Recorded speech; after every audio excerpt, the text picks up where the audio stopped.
The dominoes in the Republican race for president keep falling. First, Carly Fiorina earlier today. Now, a source close to Christie's campaign says the New Jersey governor is suspending his presidential campaign. His announcement coming after hinting at this decision last night after a disappointing sixth-place finish in yesterday's New Hampshire Republican primary. Let's bring in CNN political director David Chalian. David, what have you learned? There was a conference call just a few moments ago where the entire Christie campaign staff had convened on this conference call. That is where they were notified that Governor Christie will be suspending his campaign for president.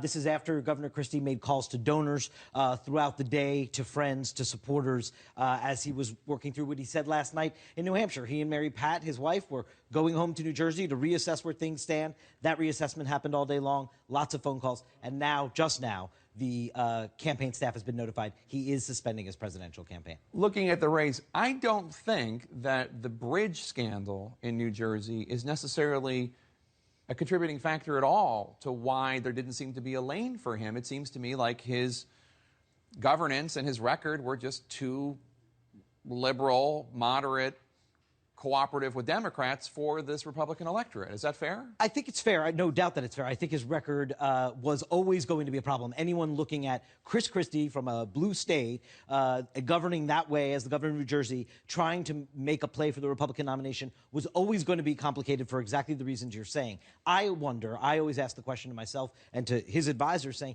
if there wasn't the bridge scandal, would he have gotten more of a hearing to try to explain his record, to try to make the appeal to the conservative electorate in the Republican nominating race in a way that the bridge scandal prevented him from getting that hearing? That's where I think the bridge scandal had its biggest impact.